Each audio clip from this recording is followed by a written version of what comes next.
ಈಗ ಹೀರೆಕಾಯಿ ಚಾಪೀಸು ಯಾವ ರೀತಿ ಮಾಡೋದು ಅಂತ ತೋರಿಸ್ತೀವಿ. ಹೀರೆಕಾಯಿನ ಹೊಡೆದು ಈ ಥರ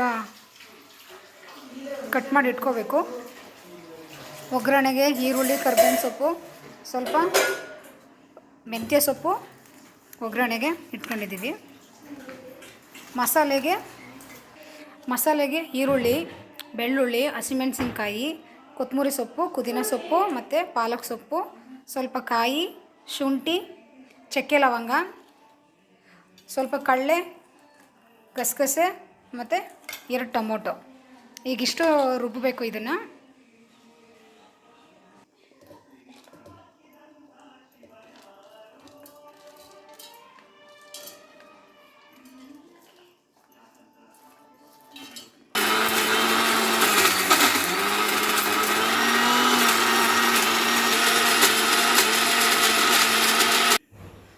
ಒಲೆ ಮೇಲೆ ಪಾತ್ರೆ ಇಟ್ಟು ಎಣ್ಣೆ ಹಾಕ್ತಾಯಿದ್ದೀವಿ.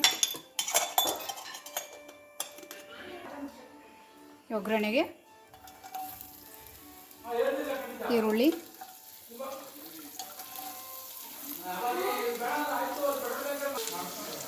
ಮೆಂತ್ಯ ಸೊಪ್ಪು ಮತ್ತು ಸ್ವಲ್ಪ ಕರಿಬೇವಿನ ಸೊಪ್ಪು.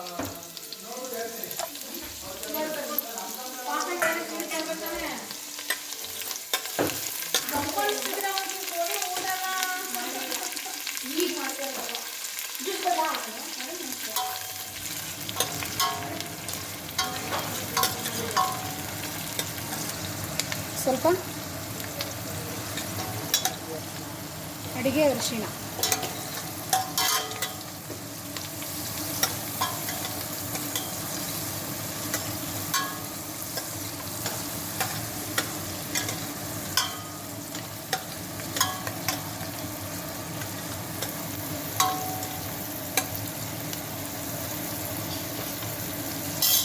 ಈಗ ಹೀರೆಕಾಯಿ ಕೂಡಿದ್ವಲ್ಲ, ಕಟ್ ಮಾಡ್ಕೊಂಡಿದ್ವಲ್ಲ, ಅದನ್ನು ಹಾಕ್ಬೇಕೀಗ.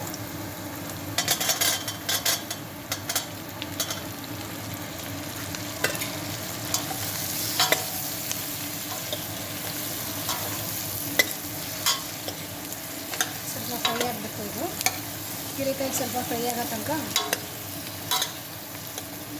ಇದೇ ರೀತಿ ಕೈ ಆಡಿಸ್ತಾ ಇರಬೇಕು.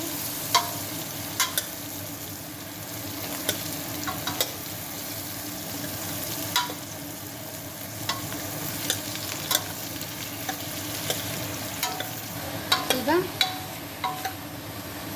ರುಬ್ಬಿದ್ವಲ್ಲ ಮಸಾಲೆ ಹಾಕ್ತಾಯಿದ್ದೀವಿ.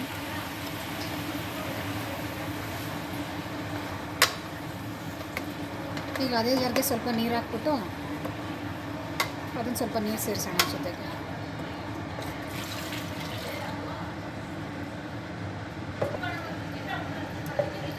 ನಮಗೆ ಯಾವ ತಿಕ್ನೆಸ್ಸಲ್ಲಿ ಬೇಕು ಆ ತಿಕ್ನೆಸ್ಸಲ್ಲಿ, ಸ್ವಲ್ಪ ತೆಳ್ಳಗೆ ಬೇಕು ಅಂತಂದರೆ ನೀರು ಹಾಕೋಬೇಕು. ಬೇಡ ನಮಗೆ ಸ್ವಲ್ಪ ಗಟ್ಟಿಯಾಗೇ ಇರಲಿ ಅಂತಂದರೆ ಸ್ವಲ್ಪ ನೀರು ಕಮ್ಮಿ ಹಾಕಿದ್ರೆ ಚೆನ್ನಾಗಾಗುತ್ತೆ. ಆಲ್ರೆಡಿ ಇದು ಈ ಹೀರೆಕಾಯಲ್ಲಿ ನೀರಿನಂಶ ಇರೋದ್ರಿಂದ ಇದೇ ನೀರು ಬಿಡುತ್ತೆ, ಇನ್ನೂ ತೆಳ್ಳೆ ಆಗಿಬಿಡುತ್ತೆ. ನಮಗೆ ಗಟ್ಟಿ ಬೇಕು ಅಂತಂದರೆ ಸ್ವಲ್ಪ ನೀರು ಕಮ್ಮಿ ಮಾಡಬೇಕು. ಸ್ವಲ್ಪ ನಮಗೆ ಸಾಂಬಾರು ಥರ ಬೇಕು ಅಂತಂದರೆ ಸ್ವಲ್ಪ ನೀರು ಜಾಸ್ತಿ ಹಾಕಬೇಕು. ಈಗ ರುಚಿಗೆ ತಕ್ಕಷ್ಟು ಉಪ್ಪು,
ತರಕಾರಿ ಚಾಪಿ ಸಾಂಬಾರು ಸೂಪರ್.